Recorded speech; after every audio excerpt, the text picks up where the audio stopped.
Good morning. I've been promising this video out for a month, and due to a variety of errors, I still cannot do it. I wanted to have like 40 magazines so that I could show you building out 40 magazines that these do work, that the initial problem that was reported to me was actually a spring problem, and I'll go into detail on that here in a minute.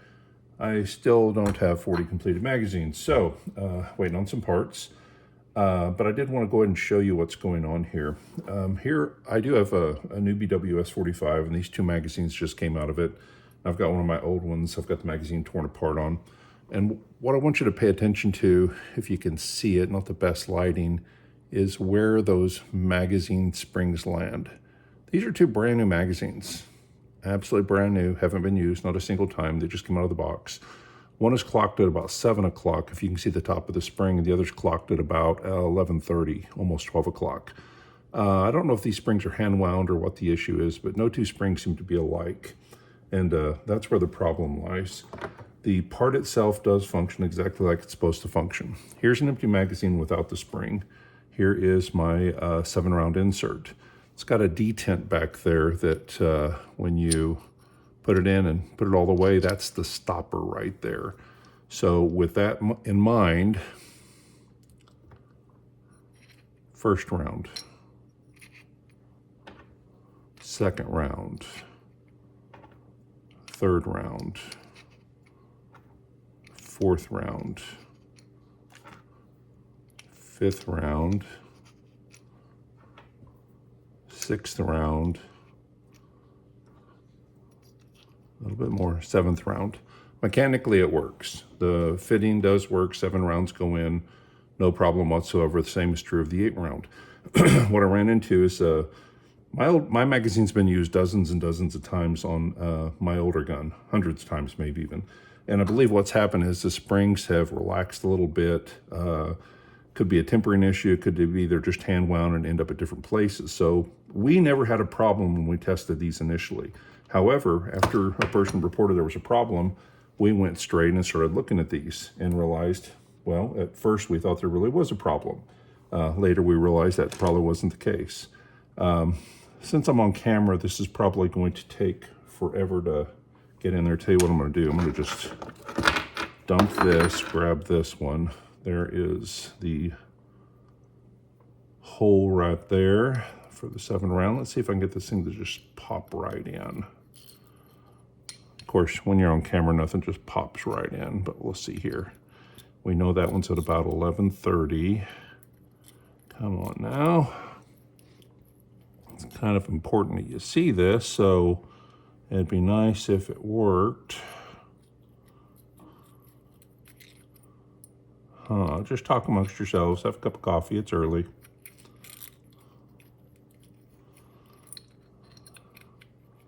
Okay, well, I may do another video with this actually set up where you can see it. Let me grab the 8 round and see if I have any better luck.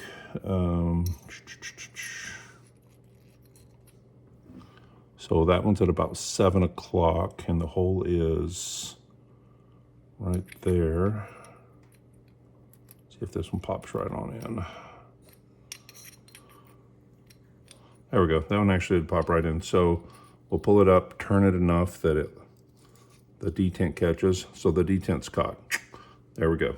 So I'm gonna put a screw in that one and go ahead and put that one together. On the 8 one, we did find an issue. Very, very minor issue, but an issue just the same. 7 round worked.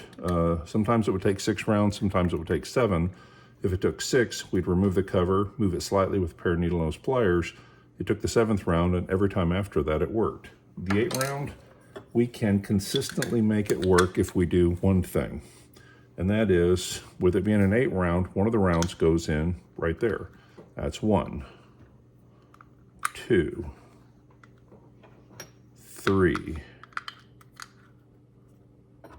4,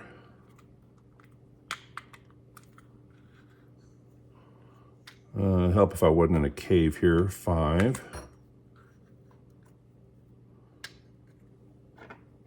6, 7, and obviously I'm not putting them in the right direction, but the point is still the same, 8. So I now have 8 rounds in the 8-round magazine. So the 8-round does hold 8, the 7-round does hold 7. They do work. Moving forward on the 8-round, a few of the outstanding orders are for 8-round. I'm going to fill those orders. I don't know that I'm going to sell them after that, or maybe I'll just sell the first 50. Probably not going to make the 8-round after that. With these springs having a tension rate all over the place, some are very tense, some are not. I'm worried about a feeding issue, so in the future, I think after these 50 are sold, I'm not going to make any more. The 7-round works fine, no problems at all. Again, if you get to 6 and it won't go to the 7th, the cover can be removed. You tweak it with a pair of needle nose pliers. After that, the 7th one fits in. So again, keep in mind what I'm describing here is somebody who's a bit of a do-it-yourselfer and doesn't mind tinkering a little bit.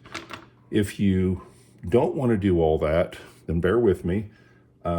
These 40 magazines will be complete sometime, I don't know, this year.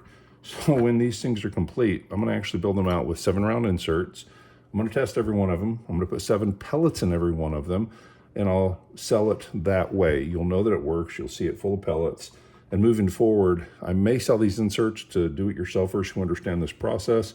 For everyone else, I will make magazines with the 7-round insert in it.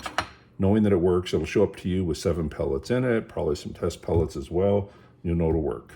In the last 30 weeks, we've produced 25 different parts. This was the only part that I wasn't in complete control of because I'm relying on somebody else's mag bodies, somebody else's springs that won't actually fit in the hole in the mag bodies, somebody else's parts. So I only built half of it and I wasn't in control of the other half.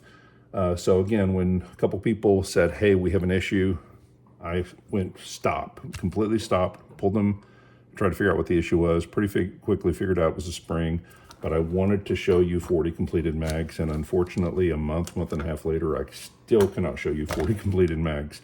When I do get them complete, you'll see them and I'll have them up for sale. 4 people waited very, very patiently for me to fill their orders. I spent a couple $100 hard-earned dollars, and they've been sitting out there waiting for me to fulfill that order. First time I've ever been in a situation like that.